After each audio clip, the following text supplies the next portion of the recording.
back, everybody. I hope all is well. This is That Square Sports Podcast, and I'm here to talk about the New York Giants. First and foremost, if you like what you hear and you like what you see, of course, always like, comment, and of course, subscribe. If not, thank you for watching as always. And of course, in the comments, let's have those opinions back and forth. I'm about it. I try to reply to every comment I can. I'm a YouTuber with a job, so I'm not there yet. So definitely dive in with me, all right? First things first, Giants. This is no trades for y'all. So at number 6, protect. I hate to say this, Daniel Jones, even though I don't like Daniel Jones at all. I think you should protect him 100%, man. Simple fact and simple reasons why. You just got Evan Neal on one side. He's kind of not working out. But at least if you get another offensive lineman, that helps protection too as well. Whether you start Tommy, whether you start Danny, doesn't really matter. I think that, quite frankly, all the good quarterbacks will be gone by this time. So, therefore, for the Giants, you're stuck with those two guys. If you do draft somebody in the later round like a Kyle Pratt or somebody like a Spencer Rattler, things of that nature, that's great and all. That's cool. Thumbs up. But right now, address your offensive line. Offensive line is what you need really to just protect your QBs, whoever's back there throwing that ball for you. Next up on top of that, at pick 39, of course, Sweat out of Texas. Nose tackle, straight up, just in your face. I've got him in a lot of second-round mocks, but I feel like when you guys pair him up with Kayton Thibodeaux, of course, and having him there, Budda Baker, all those guys on your defense really can start to helm in. It starts right up there up front, pretty much. Having him on the other side of Thibodeaux and letting him do his work, he can help stop the run, plug the holes. He big nasty.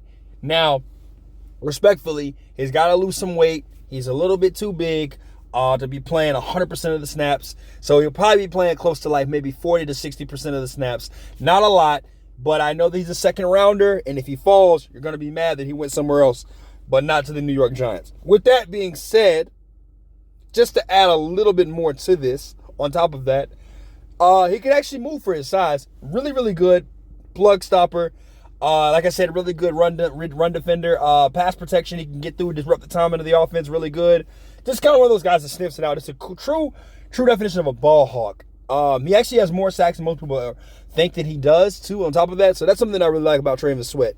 All right, 47, Cameron Cool Ass Kitchens out of Miami. I really didn't like him too much until I watched him play against my Texas A&M, of course, football team, and he did a really good job locking up. It was Noah. He locked up Stewart, Ananias Smith. He kind of had rotated all three of them, and he even kept it up on our Max Wright too, our tight end as well. So I mean, played pretty well. Plus he's a ball hawk, so that's a huge plus. I really like Cameron Kitchens pairing him up with Budda Baker back there and stuff like that. I really, really like. I'm sorry, not Budda Baker. I'm tripping. Isaiah Simmons back there. I'm tripping, y'all. Isaiah Simmons. I like him being paired back there with him. This is really, really good for them. That's a great fit defensively. And on top of that, like I said, once again, guys, the Giants, your defense, your offensive line, if you want to save Saquon Barkley and you want Daniel Jones to be decent, these are the things you guys got to work on. Because, man, y'all are the laughingstock to me in the NFC East right now. I just look at y'all and I don't know what's going on. But, hey, it is what it is. Cameron Kitchens there at safety. You can put him at strong, free, however you want to do it. 6'4", 6'3". Depends on how he comes in the combine. But that's a perfect fit for y'all right there at pick 47, back-to-back. Now, we readdress the offensive line at pick 70 with Cooper Beebe out of Kansas State. I do like him a lot. He could play center, pair him up. Now you're rebuilding your offensive line 100%. I think truly with Evan Neal on one side, you've got Olu Fashanu on the other side. You got him in the middle. Great run blocker. Pass protection could be a little bit better. He did play in the Big 12, so there's really no true defensive threat except for outside of Texas. So, you know how that goes. Outside of Texas, so you know how that goes pretty much. All right, now at pick 108, this is where I really think that you guys should have gone earlier, but I think that all the good receivers are going to be gone. This guy's a versatile player. It was Jamari Thrash out of Louisville. You guys got Jalen Hyatt last year. Did not use him very well. Isaiah Hodges, okay. Darren Waller, okay. You guys just need receivers, talent on the outside. It's so much needs, especially in that division. You got, CeeDee Lamb, A.J. Brown, and then, of course, you've got and up in Washington, Terry McLaurin, Jahad Dotson, stuff like that. So, the Giants, when you think of them all on their all offensive weapons, Saquon Barkley, stop the run. That's it. That's the game, ball game. However, I say this respectfully. There's a silver lining here. I think the Giants, you guys get Jalen Hyatt. You already have him there. Then on top of that, you pair him up with, of course, a guy like Jamari Thrash, Darren Waller. You have to kind of just rebuild the whole entire receiving core pretty much and go ahead and take care of business with that. And I like Jamari Thrash, especially at 108. Elusive receiver, knows how to catch in space. Also, I wouldn't be surprised if you guys grab an Anaya Smith or you guys go and grab a Joshua Cephas in the 7th round or Ja'Quise Jackson, something like that in the 7th round too as well at receiver. That's fine by me. Alpha receivers all across the board, except for Anaya Smith. He's more of a special return specialist, slash receiver, slot kind of guy. That's kind of who he is. But for the most part, what I really like here is Jamari Thrash kind of fits the tray of all of them. Can return kicks if you need him to, so on and so forth. He kind of gives me the comp of a Jaden Reed out of Packers. And I know that people are like, oh my God, this is his first year. But relax. That's just what he looks like.